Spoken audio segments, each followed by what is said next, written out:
Assalamualaikum warahmatullahi wabarakatuh. Bismillahirrahmanirrahim.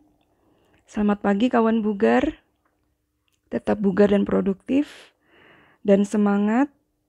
Kali ini saya akan sharing tentang hak dan kewajiban pasien, di mana di situ juga akan bersanding dengan general consent dan informed consent.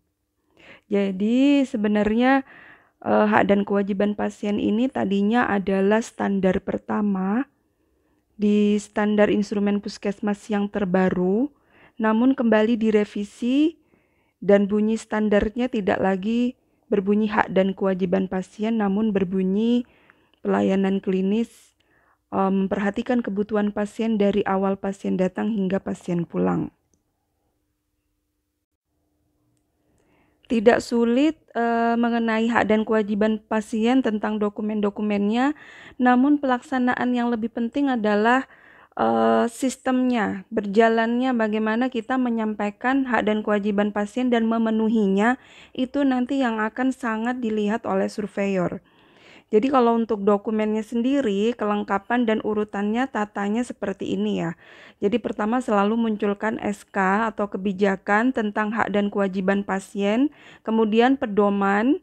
Jadi pedomannya memakai Undang-Undang Nomor 36 Tahun 2009 tentang kesehatan, kemudian SOP penyampaian hak dan kewajiban pasien dan media informasinya apa saja.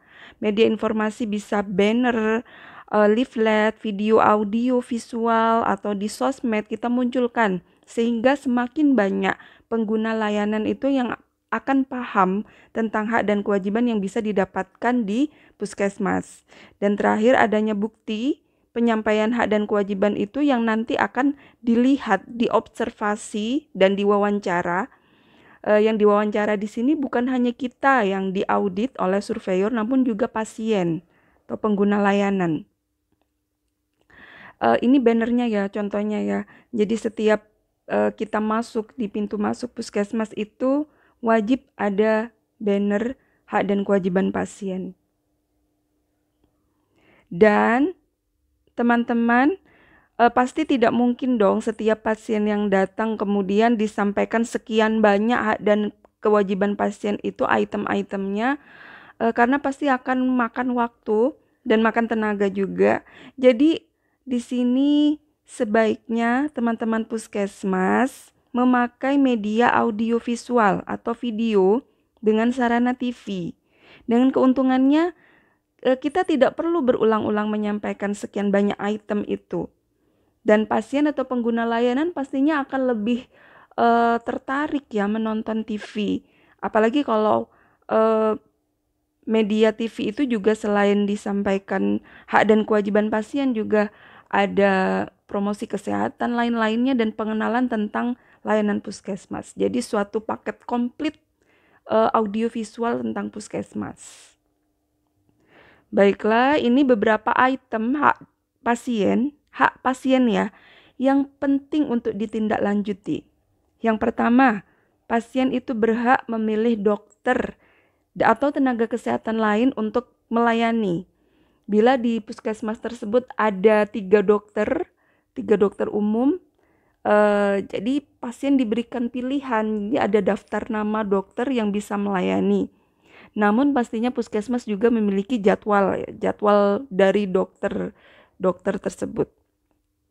Kemudian yang kedua, pasien diberikan penjelasan lengkap tentang penyakitnya, pilihan terapi dan resikonya dengan bahasa dan cara yang paling mudah dipahami oleh pasien. Yang ketiga, pasien mendapatkan pelayanan tanpa membedakan suku, ras, agama. Ini kita sudah paham ya. Kemudian pasien diberikan keleluasaan untuk melaksanakan ibadah. Pasien dan keluarga diberi tempat untuk leluasa melaksanakan ibadahnya. Jadi karena mayoritas kita beragama Islam, masyarakat kita sebaiknya memang puskesmas itu punya musola atau tempat yang memang bisa dijadikan untuk tempat ibadah. Dan yang terakhir, pasien terjaga privasinya.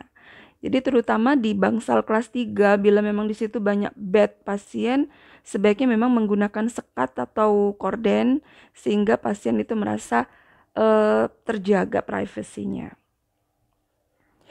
Baiklah, yang berikutnya ke general dan informed consent.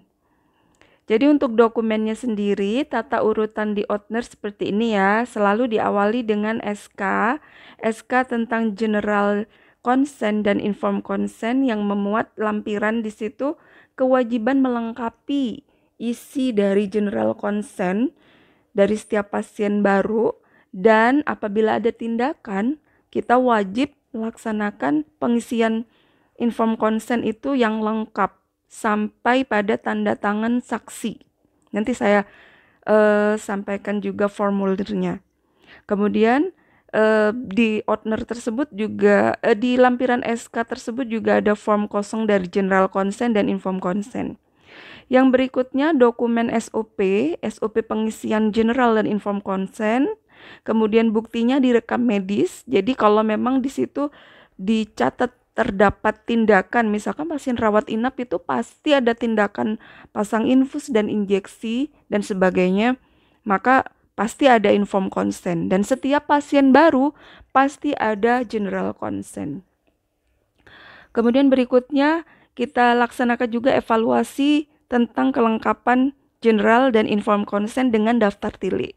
Jadi serba checklist ya. Checklist ini kan hasil akhirnya adalah compliance rate atau angka kepatuhan. Jadi memang butuh daftar tilik untuk agar setiap pemberi layanan klinis tetap patuh pada prosedur. Kemudian bila ada evaluasi pasti ada analisa data dan analisa permasalahan penyebabnya. Misalkan ada identifikasi masalah yang contohnya kalau di general consent dan informed consent biasanya ada yang kelupaan, tidak tanda tangan saksi, tidak ada tanda tangan saksi, kemudian dokternya lupa tanda tangan. Nah, di sini bisa timbul permasalahan, kenapa itu dianalisa dan ditindaklanjuti. Oke. Jadi ini contoh form general consent yang secara umum ya. Di dalam general consent itu sendiri ada hak dan kewajiban pasien. Kemudian form informed consent, teman-teman yang nanti akan menjadi fokus dari penilaian adalah bahwa di informed consent itu bukan sekedar tertulis identitas pasien dan saksi beserta tanda tangan, tapi yang terpenting di sini adalah resiko dan efek samping dari tindakan.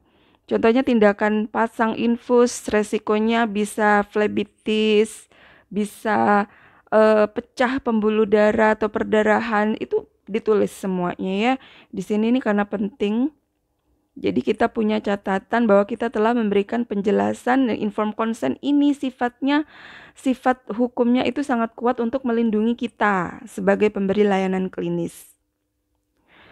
Baiklah, isi dan bisa ditambahkan form khusus untuk penjelasan yang tercantum dalam informed consent tentang diagnosa penyakitnya, prognosa penyakit, kemudian tujuan dari tindakan tersebut, tata caranya, resiko dan komplikasi yang otomatis ya ada di form, dan alternatif tindakan lain bila tidak berhasil dilakukan tindakan yang tercantum di informed consent.